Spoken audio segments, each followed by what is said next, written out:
our viewers, welcome to Newsweek South Asia, a program that talks about breeding of terrorism and its impact on South Asian nations. Let's begin with the headlines first.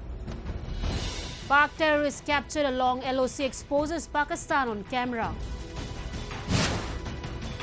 Pakistan continues to provide breeding ground to foreign terror groups. And Afghan Taliban returns to brutal tactics of the past. On the 5th anniversary of the surgical strikes that India carried out on Pakistan by destroying the terror launch pads across the POK to avenge 2016 Uri attacks, a big terror plot was once again busted in Uri sector of Jammu and Kashmir last week. One Pakistani terrorist was captured alive, while another was neutralized during an anti-infiltration operation. The Pakistani terrorist who has been captured was part of a recent infiltration bid that was going on since September 18 to 19. Captured terrorists not only revealed Pakistan's anti-India agenda, but also said that his Pakistani handlers have been presenting a wrong picture about Kashmir and Indian Army.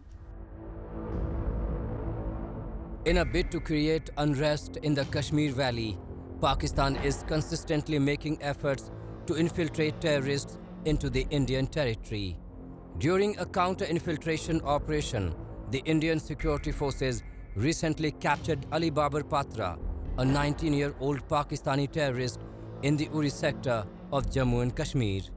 The terrorist surrendered when the Indian army neutralized his associate, who together was trying to cross over into Jammu and Kashmir. The captured Pakistani terrorist Ali Babar Patra disclosed that he was trained by Lashkar-e-Taiba, a dreaded terrorist organization headed by Hafiz Muhammad Saeed.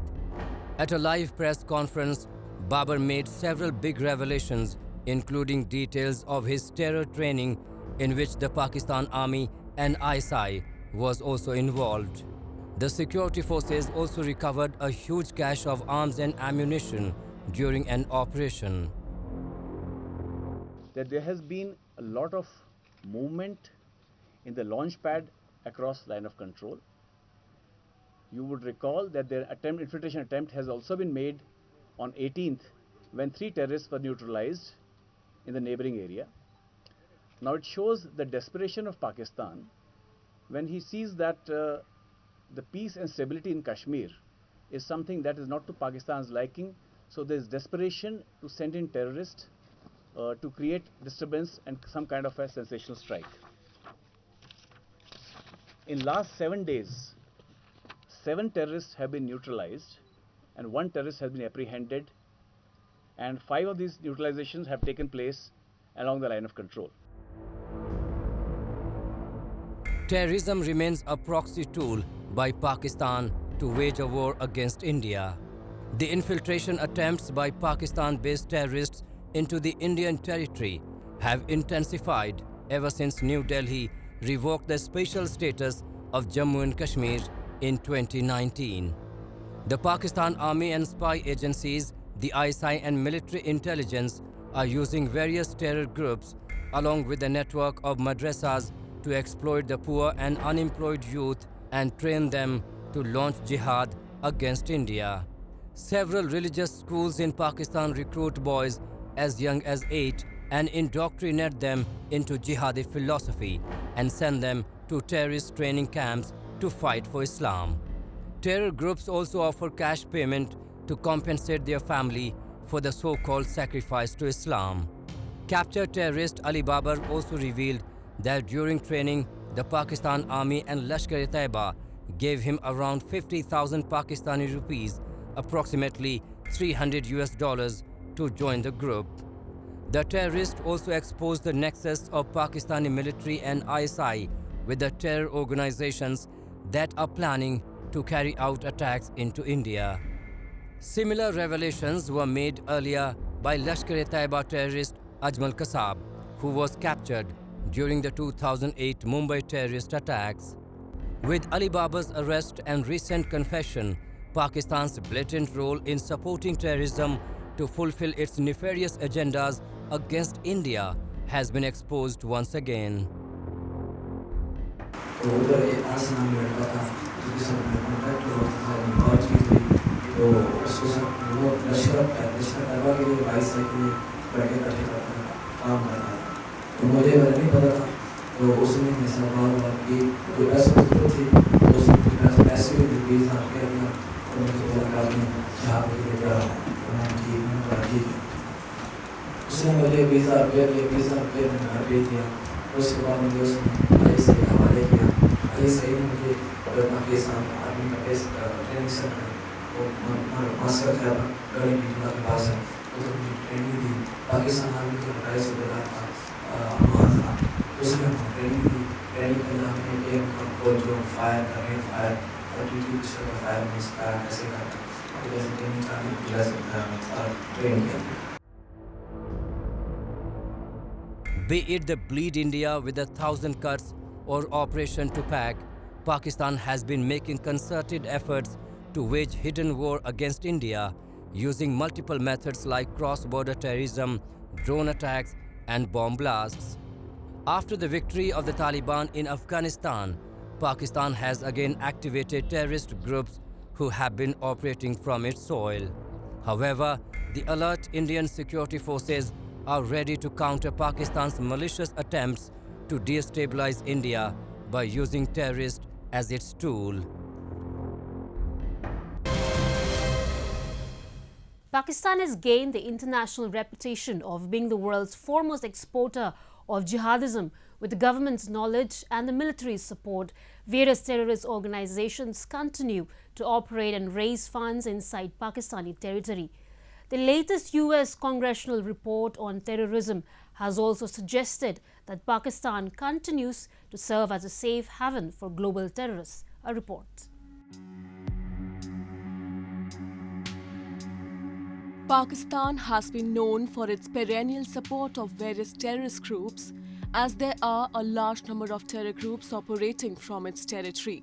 Recently, the report Terrorist and Other Militant Groups in Pakistan, released by the Bipartisan Research Wing of US Congress, suggested that Pakistan is home to at least 12 groups designated as foreign terrorist organizations by the United States, including 5 of them being India-centric. It suggested that these groups operating in Pakistan can be broadly categorized into 5 types: globally oriented, Afghanistan oriented, India and Kashmir oriented, domestically oriented and sectarian. America now has to think that what they have to do regarding Pakistan, because Pakistan has been their ally in the fight to Afghanistan, and therefore they have been keeping a blind eye to all these nefarious activities. It is quite surprising that people like Masood Azhar and others who are carrying a bounty on their heads are roaming freely over there when Pakistan government states that they don't know where they are. These people are also provided security. So now America and the American lawmakers have to think as to what course they have to take. For decades, Pakistan has been promoting terror activities against India and other countries. Pakistani establishment and intelligence agencies have played a major role in terrorist attacks in different parts of the world.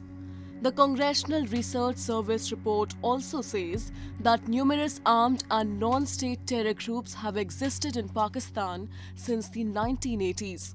And when it comes to the topic of taking actions, the report concludes that Pakistani authorities did not take any sufficient step to stop terrorist groups and individuals from openly operating in the country. When we go back in history, it is seen that America was the one who fostered these groups, who started getting hold of all these so-called mujahideens and all so-called die-hard jihadists to drive out Russia from Afghanistan. America has to really think. They have to think as to what they have done in Afghanistan, who is responsible, and these now groups that are there, we have to take action, because now Pakistan is not required as a base for the American operations in Afghanistan. So America is now free to take action against Pakistan and these groups that are still operating and still living in Pakistan. And if America does not do that, it will seem that America, which proclaims itself as the champion of democracy and human rights and all, is not interested in human rights and democracy. Apart from providing safe havens for terrorists, Pakistan is also engaged in promoting terror activities in foreign soil. It has been accused of providing assistance to the Taliban that retook power in Afghanistan last month. Many lawmakers in the United States also understand that the nexus between the Pakistani establishment and Taliban group was indisputable to the latter's victory. Therefore, 22 Republican senators recently introduced legislation in the US Senate to impose sanctions on Taliban and on all the foreign governments that support the hardline Islamic group. Perhaps many in America have understood that during the Afghanistan war, Washington picked the wrong enemy. One thing, Sean, that is being left out of this whole conversation that is the most critical of all when it comes to what we do moving forward is Pakistan. Because the truth is, yes, there was corruption in Afghanistan. People can point fingers at the resistance, at the Taliban, and so on, and there's plenty of blame to go around, right, and accountability. But this is what has been true from day one. It's the simplest thing of all about the entire conflict. You cannot defeat an enemy who isn't in the country. That's it. If your enemy is not in Afghanistan, there's nothing you can do about that, is there? You can't win that fight. You have to go across the border into Pakistan where they actually reside. Despite corroborating evidence and mutual consent over Pakistan's role in sponsoring terrorism abroad, Pakistan have successfully dodged getting blacklisted at the global money laundering platform. Today, Pakistan stands at a juncture where it itself is not certain of its future. The FATF sword perennially hangs over its head. If not for China and Turkey, Pakistan would have been declared a terror state by now. And amidst the economic crisis that have gotten worsened by the pandemic, observers say that Pakistan must focus on its own backyard before entering the bigger political games like in Afghanistan, for neither it has money to play nor might to sustain. A diametrical change in approach can only prove to be beneficial to the people of Pakistan, the actual stakeholders of the country.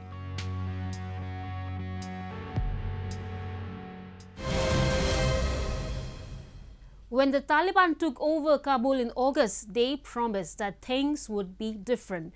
The world assumed this meant a less hardline approach to social issues, particularly women's rights.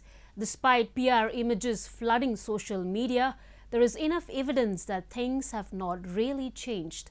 Recently, the United Nations, while raising deep concern on the brutal crackdown of Afghan people by the Taliban forces, highlighted the urgent need to unite against the group, a report. Until a few weeks ago, the Taliban were promising the youth a better future, freedom for the media, and general amnesty for enemies. But everyone knows what happened next. Journalists were beaten to death, all the female TV anchors were sacked, and the women who tried to protest were publicly thrashed with belts. Those who speak out against the Taliban are being brutally killed. As per a shocking video which is doing rounds on social media, the Taliban recently executed a child in Takhar province of Afghanistan after they suspected him to be the son of a member of the resistance force. In another incident, the Taliban hanged a dead body from a crane parked in a city square in Afghanistan in a gruesome display that signaled the hardline movement's return to some of its brutal tactics of the past. Every day, common Afghans are witnessing the brutal reality of the Taliban regime, and UN and other world institutions are taking note of it. The 48th session of the United Nations Human Rights Council on the grave humanitarian situation in Afghanistan has expressed concern at violations and abuses of people's rights in the Taliban-controlled country. Taliban are actively hunting, torturing and killing ex-military and government officials. Women are beaten up in the streets who dare to raise their voice. Contrary to Afghan traditions, women are forced to wear full black hijab. They are barred from work and education. Ethnic and religious minorities are persecuted and humiliated. Freedom of expression is stifled as journalists are prohibited and even tortured while covering protest. War crimes and crimes against humanity are reported in Panjshir. While supporting the people of Afghanistan, the international community should raise pressure on the Taliban to respect basic fundamental rights, the rights of women, and respect the democratic institutions as guaranteed by the international law and UN conventions and treaties. The horrific scenes in Afghanistan are enough to show that the Taliban have returned with the same extremist and violent mindset. When the gun-toting Taliban forces are facing a recognition challenge, their supporter Pakistan is hoping for miracles from the insurgent group. Islamabad, which aided the Taliban's return to power, is now continuously urging the world to engage with the outfit. Pakistan wants to use the Taliban government as its asset and seeks to destabilize the region for its short-term benefit. The Pakistani establishment has completely ignored the concern that supporting the Taliban will have far-reaching effects. The infection of radicalization from Taliban is bound to travel, and it could prove highly detrimental for the neighboring countries.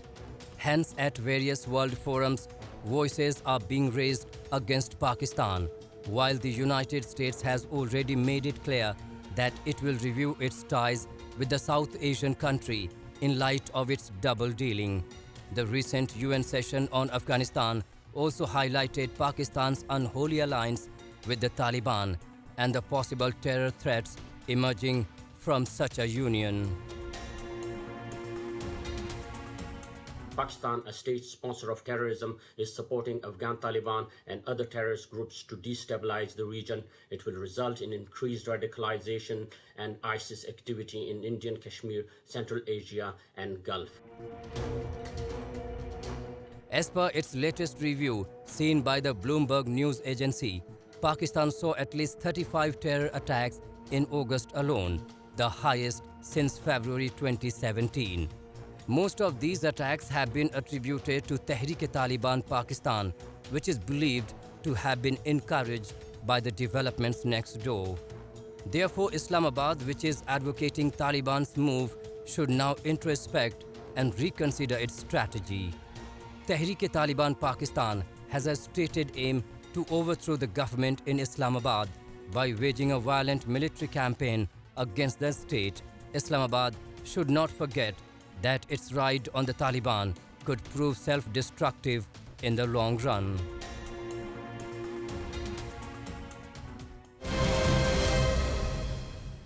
The rapid advancement in technology has acted like a boon for the process of globalization, but for some it has become a weapon for spreading the wings of terrorism. Terrorist groups like the Islamic State, Lashkar-e-Taiba and the Taliban, to name a few, have been using the latest technology, social media and the publications for expanding the outreach of their extremist ideologies and attack their enemies. Highlighting the complexity of cyberspace and terrorism, the European Foundation for South Asian Studies hosted a webinar titled Terrorism and Technology and discussed how terrorism has evolved in regard to technology. From the expansion of extremist groups and their worldwide recruitment policies, it has become evident that the threat of terrorism is not restricted to its region of origin anymore. The mass use of internet and social media has obscured the borders of extremism and has imposed an undeniable menace to global peace.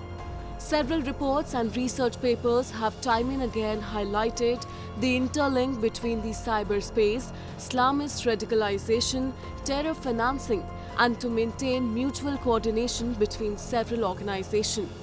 Recently, the European Foundation for South Asian Studies, or EFSAS, hosted a webinar during which experts contended that social media channels and platforms had been of key relevance for the Taliban in communicating with and mobilizing supporters during the most recent military offensive that resulted in effectively all of Afghanistan falling to the Taliban.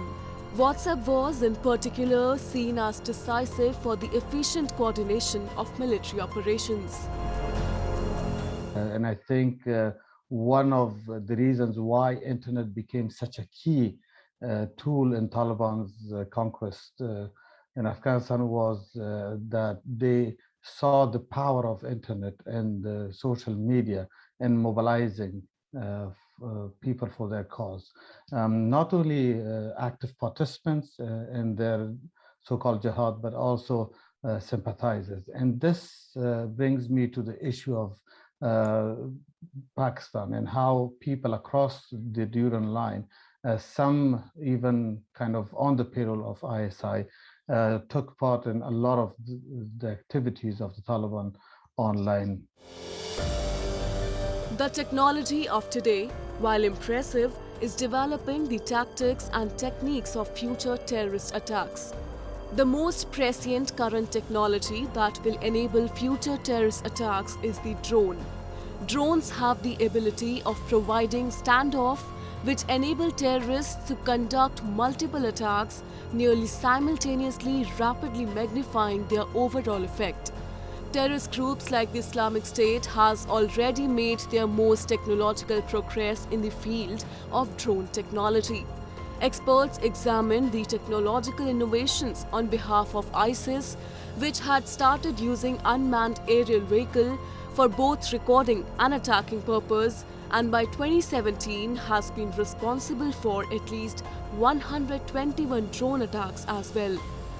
They say that technological change has made propaganda material more available in the West with the development of the PDF file format, which facilitates the exchange of information even if a website is taken down.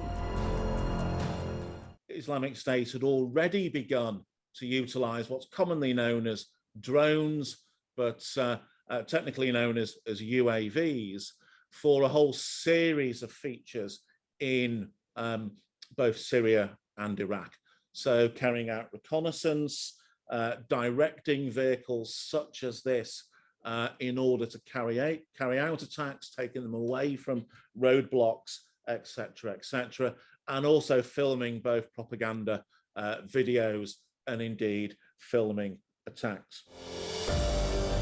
With radicalization, a wide range of terrorist groups including Hamas, Lashkar-e-Taiba and Al-Qaeda have also used the internet to raise and transfer funds needed to support their activities. They have relied on sophisticated cyber tools, including the solicitation of cryptocurrency donations from around the world. This trend is only likely to increase as the scope and scale of the internet expands and with other related technological developments.